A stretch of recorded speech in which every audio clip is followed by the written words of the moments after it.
Welcome to INCRadio, Virginia Satellite Studio. Good afternoon, good evening, magandang umaga po, and good morning. Thank you for joining us today. I am Brother Andrew Wynn from High Point, North Carolina, and I'm not alone. I'm joined by Sister Lucy Anchetta from Salisbury, North Carolina. How are you, Sister Lucy? Brother Andrew, good afternoon to you, and I'm doing well. I'm glad to be here, and a beautiful Saturday to everyone, and Happy New Year. And I'm so blessed to be here. And we have a special guest today, and we have a sister here with Sister Dane in the house. And what will Sister Dane Dino be helping us with today, Sister Lucy?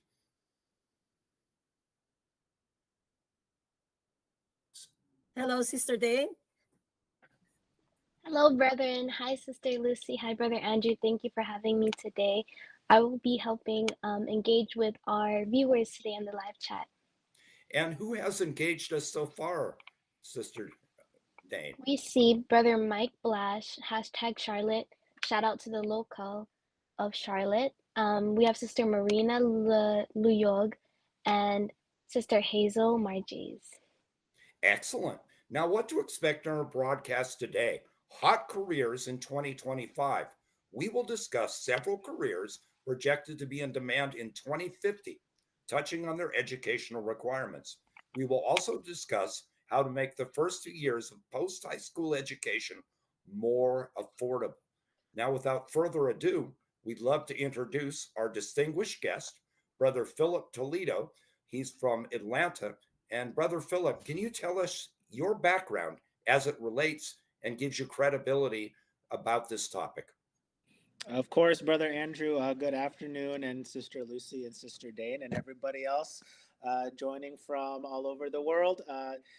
Very excited to be here. My name is Brother Philip. I have a career in human resources, currently in the aviation and transportation industry, and I've worked in a couple of industries before that. And so, when it comes to jobs and hiring trends and skills and all of those things in the workforce today, it's something that I definitely keep a close eye on, and I'm excited for our conversation.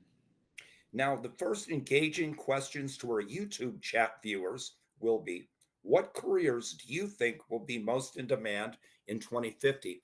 And Brother Philip, I'd like to ask you, when you look at not only today, but especially 25 years from now in 2050, what careers do you think will be in demand that people will actually want to do? Well, Brother Andrew, when I look at today, one of the hottest trades or careers is anything related to one word, and that one word is data. Whether you're the person like a data engineer who is grabbing data from all the different sources, or somebody that is taking that data and analyzing it and finding trends. And there's even people who specialize in being able to take that information and present it in such a way that multiple different audiences can understand it. We have so many sources of data today, so many more than we did before.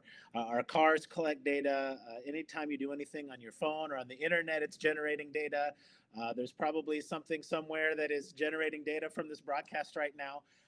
And so I think, from now, for the next, 25 years, foreseeable future, I think that there's a very solid career in anything related to kind of that value stream of how we look at and understand data. Excellent. And I see we have some slides up that are highlighting some of the careers. And other than any which way of looking at data, what's another career that you think is very hot? I think, we're all human. We get sick. We need therapy. Anything in the health industry, whether it's nurses, nurse practitioners, physical or occupational therapists, anything in that field, I think is going to continue to be very important. And then when you go with, kind of my first answer, in our healthcare industry, there's a lot of data that's collected there too. So if you find a way to kind of, meld the two together, from healthcare and data itself, I think you'll find yourself in a career that will always be in demand, Brother Andrew. Now, traditional careers like a nurse practitioner, do you still think that is in demand? Oh yeah, absolutely. I mean, I think some of the more traditional, if you will, like nurse practitioners, that's something that is always going to be necessary. Especially a lot of physicians' offices, they're trying to cram as many specialists in there to get as many patients to there as possible, and nurse practitioners make that all happen. Now, I was interested. There's a career that I've written about in the future called a drone manager. Can Hmm. you tell me what kind of person would be interested in that and if that has a good future? Yeah, absolutely. So, just a little internet search, you can see that there's a lot of different industries that are looking into using drones to be able to make work easier, whether it be inspecting aircraft, so you don't have somebody climbing on a ladder to the top of, the tail end of an airplane, or, different other commercial industries are looking at drones to be able to, move cargo and materials from here to there, and any number of other applications. And so, I think to be able to operate a drone, you need a special FAA certificate, at least here in the United States. And so, one, anybody that's able to get that. But then, two, I mean, a lot of people liken it to video games as well. So, I mean, if there's people out there that like video games, then maybe a drone operator is something that could be your future. Another career, how about artificial intelligence or AI engineers? Brother Andrew, I forgot to mention that earlier because that is the hot buzzword across many news stories, industries. You just go turn on any news channel and you're going to hear something about artificial intelligence, AI, or machine learning, ML. The backgrounds that are going to get into that. I don't know how many degrees specifically for that, but computer science, computer engineering, software engineering, statistics, a lot of those different types of at least school curriculums could help present you for that.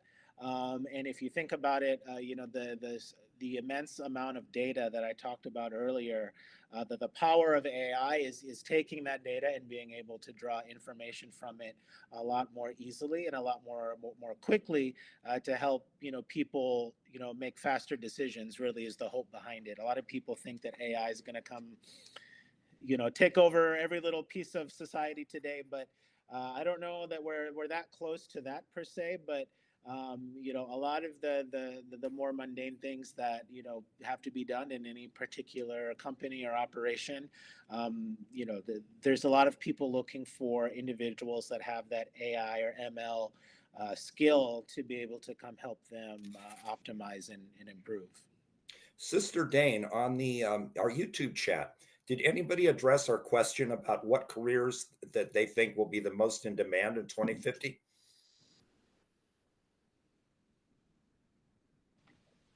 Yes, Brother Andrew. Sister Rebecca Holdgrave says drone operators. And our sister Hannah Laura Blando, hashtag Newport News. Majority of the fields now require data analytics. If you are a business owner, you need apps or software to help with operations. And excellent. And the next engaging question we'd like to ask our YouTube chat is, what post-high school education should you be able to obtain to be most hireable in 2050? In other words, what should you be going to school for, or what sort of certification should you get, or should you consider an internship? Now I'm going to go back to Brother Philip and ask him some questions. Brother Philip, for some of the careers we mentioned, say the data analysis, the AI engineer, the nurse practitioner, the drone manager, what kind of educational requirements are for those careers or any other careers you'd like to discuss the educational requirements? Yeah, absolutely. So I think one thing that's really important. Right. I think, Go ahead. okay, thanks, Brother Andrew. Yeah, so I think one thing that's super important for anybody considering any of these careers is to do their research to know what's required. Some things like a nurse practitioner, for example, or a physical therapist, that's going to require several years of, what we might call traditional schooling. In the world of data analytics, data engineering, and all the things that go along with that, including AI, ML, you certainly have a traditional path through a 4-year degree plus masters. Some people even get their doctorate. There's operations research science. There's a whole cornucopia of different things that you can go to school for that touch on those things. But one thing that I want to stress is that a lot of companies, a lot of the big tech companies, and even like some of the more smaller companies that maybe don't have the giant name recognition, they're really starting to focus more on the skills themselves. So even if you don't have the opportunity or the means to be able to go to a 4-year degree or to get your master's or something like that, there's coding boot camps, and some people, they just watch YouTube videos and figure out how to use different coding languages that are kind of the back end of the data analytics world. And so there's ways that you can get the skills to help make you competitive if you want a career in some of these different fields, especially things that are in that kind of tech related, the cloud and all of these kind of other buzzwords that you hear. There's different ways that you can get those skills without having to go through a 4-year degree. So if someone did manage to get in with a high school education and they became an expert in Hadoop or some other big data language or something, what would you recommend they do? Could they go to school part-time where they're working so that they can move up the corporate ladder, as it were, 5, 10, 15 years down the road? Or what do you think of that? Yeah, absolutely. I mean, I think that there's still definitely value in getting a 4-year or even a postgraduate degree. If that's, if you have to do that, working part-time or going, to night school or whatever, I definitely think if you have the means for it, that can only help you.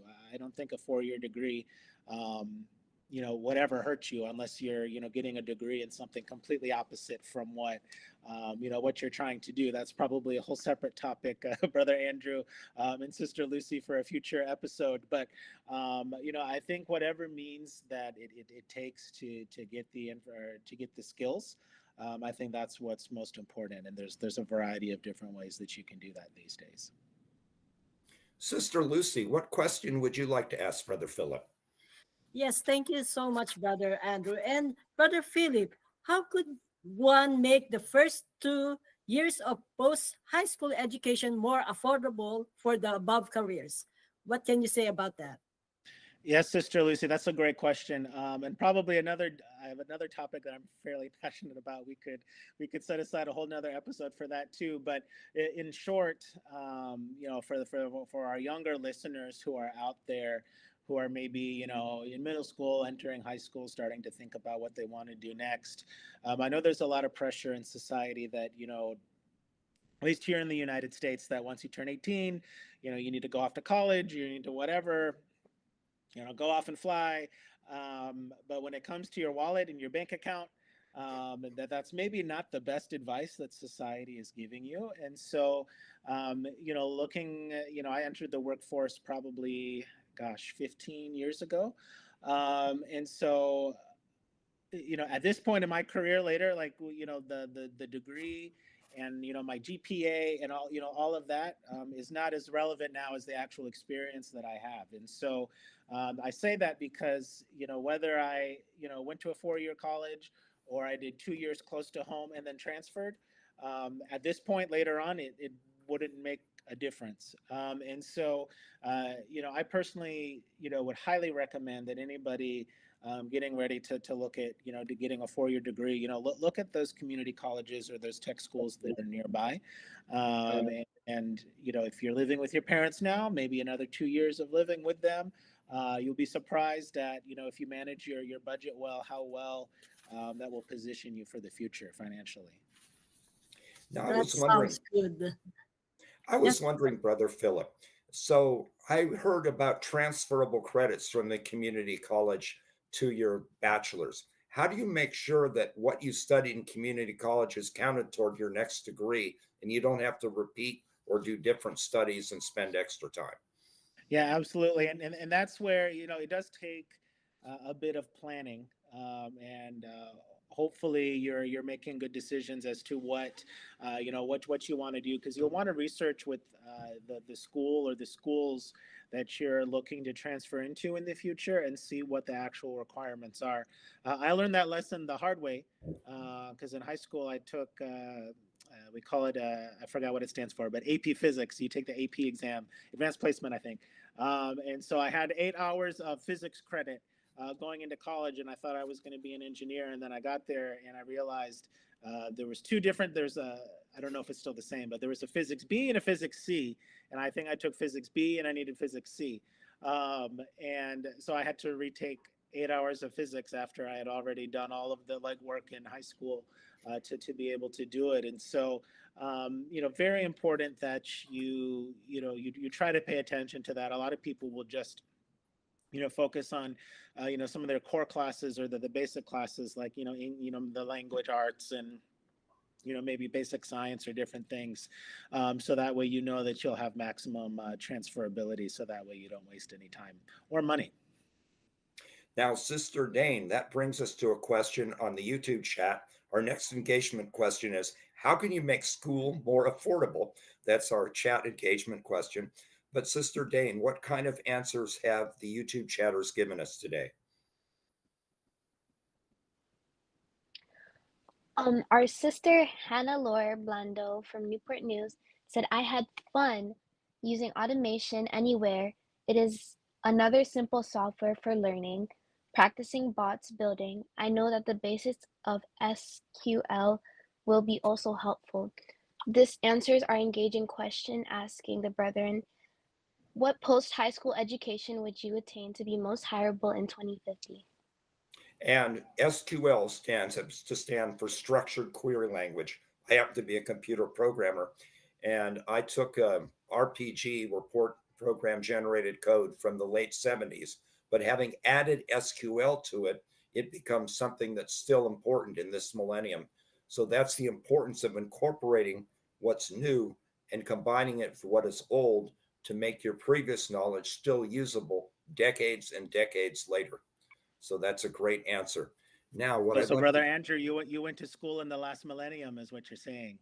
The last millennium. In fact, I graduated from high school before the last quarter of the last millennium. There we go. So don't feel bad. And what I'd like to ask you, Brother Philip, is how can you or anybody else best select and prepare for future careers? Yeah, Brother Andrew, that can be a very daunting question, especially if you're, younger and, you're looking at your future ahead, or even when you're, 15 years into your career and you're thinking about the next 15 years. And so I think, there's a lot of resources that are out there. I mean, there's, different assessments that you can find either online or through, if you're going to school, your school's guidance counselor system. They kind of take your, you answer some questions and it kind of gives you some careers to think about based on the way that you answer those questions. I think those are resources that people, especially when we're younger, we often overlook. But also speaking to our parents, speaking to other, adults that might be in our lives that are in different career fields. I think it's really important, when you're having those conversations, to kind of intro it with, hey, I want to learn more about, artificial intelligence and what you do every day. Because a lot of times, I know for me, I'm on LinkedIn, which is a professional networking site, and I'll get, messages all the time, and it's like, oh, so-and-so is asking for a job, or, it kind of makes things awkward. But when you open up with, hey, I just want to learn from you about what you're doing, that can help drive a lot more success when it comes to making those connections. And of course, if there's a way that you can get an internship, or they call them externships, I think sometimes, that are a little bit shorter, different opportunities like that, especially for individuals who are either earlier in their career or they're still in school.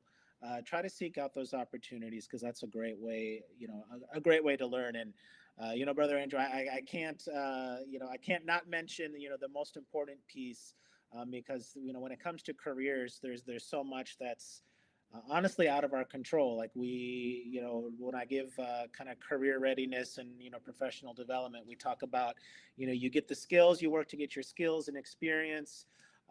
but then the opportunity also has to align, and you can't always control when the opportunity aligns. And so, at least for me, my biggest advice would just, make sure that people remain prayerful, and that way they're putting their trust, into the one that can really control what's going on, and that way, you'll know that no matter what choice that you make, as long as you're putting your trust in God, that you'll be led in the right way. Excellent answer, Brother Philip. I'd like you to give any shout outs or greetings now that you would like to give. Of course, Brother Andrew, and I really appreciate the opportunity to send my warmest regards to our executive minister, Brother Eduardo V. Manalo, as well as Brother Angelo Manalo. Thank you, Paul, for all that you do, and Happy New Year. Also, warm greetings to Brother Steve Inocencio, our district supervising minister, and his family, and all the district staff, especially our resident minister here in Atlanta, Brother Jeff Maloto, who just came back from the Philippines, and right away, him and his wife brought soup for after our worship service today, to keep all the brethren happy and fed while it's cold outside. And I guess just a quick shout out to all of my hashtag NATL brethren that have joined in today. Hope this was a beneficial broadcast for you, and hopefully we'll have more representatives joining INCRadio here in the future. Back to you, Brother Andrew. Excellent. I appreciate that. Now we're going to go to CFO in action. If we can play the bumper, please, Kuya Tech. CFO in action.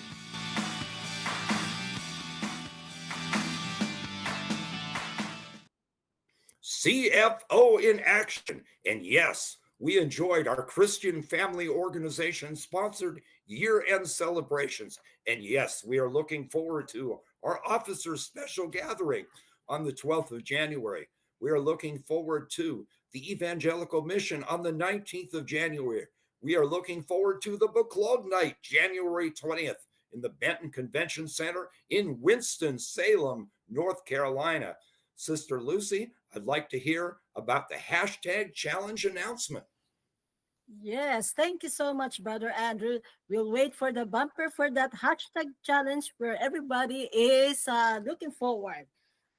So, Kuya Tech, kindly show our hashtag challenge slides, please. Thank you. And for the fifth place is Newport News, Virginia. Fourth place is Macon, Georgia. Then third place is Norfolk, Virginia. Second place is Raleigh, North Carolina. First place is Charlotte, North Carolina. Congratulations, everyone. Thank you so much for always participating in our program, and we treasure your presence. Thank you so much, Brother Andrew. Or Sister Dane, maybe she got some YouTube announcement. Yes, Sister Dane, give your YouTube announcements and then one or two quick shout outs. Our YouTube announcements, our sister Hazel Margie says, looking forward to all upcoming activities, hashtag Jacksonville. Our sister Hannah Lorblando, hashtag Newport News, hello po Kuya Tech, Happy New Year's. Special shout out to the locale of Norfolk, Happy New Year's to all brethren around the district. Excellent. Thank you very much, Sister Dane. I would like to give a shout out to my entire family, my lovely wife, my son AJ, who's in the ministry, my other son Mark is a CWS teacher, my daughters April and Michelle, and all of my grandchildren.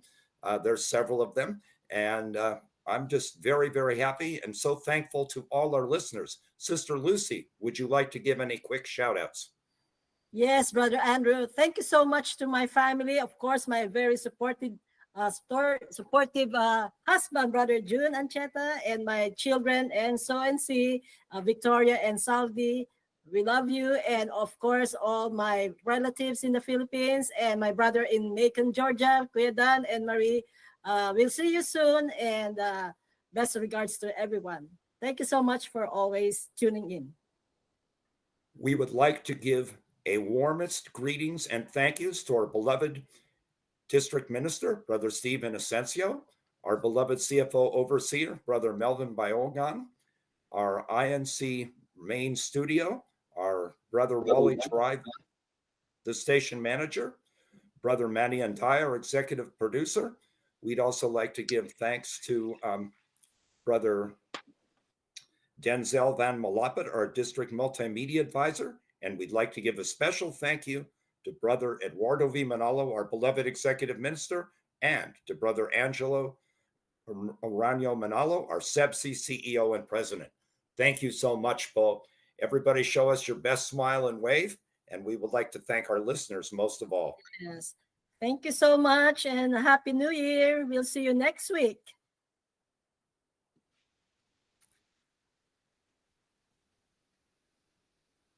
Thank you for joining Brother Philip. See you Thank again. you, Sister Dane. Sister Dane, thank you so much for joining us. Thank you, Brother everyone. Andrew also. Happy New Year.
We are presenting the Iglesianicristo Sign Language Guide, Android and iOS version.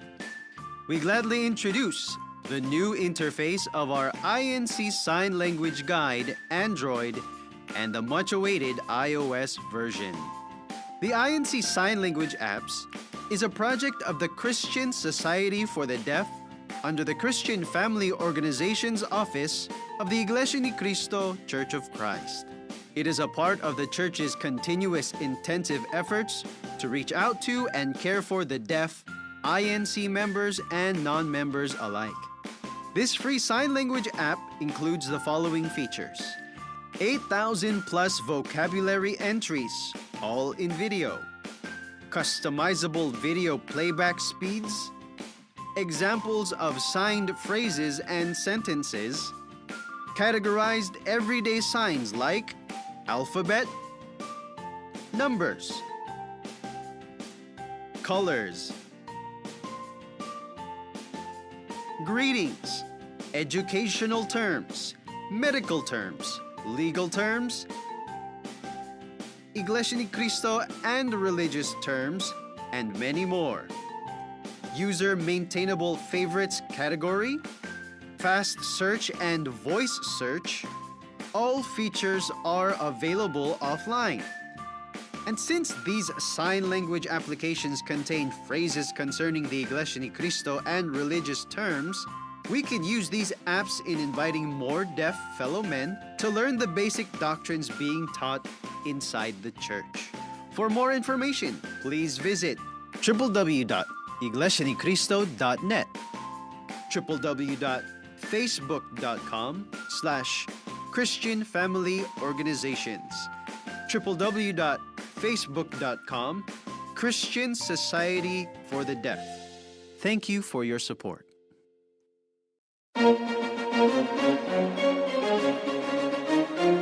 This is INCRadio, DCEM 954, the voice of truth, the official radio station of the Church of Christ or Iglesia ni Cristo.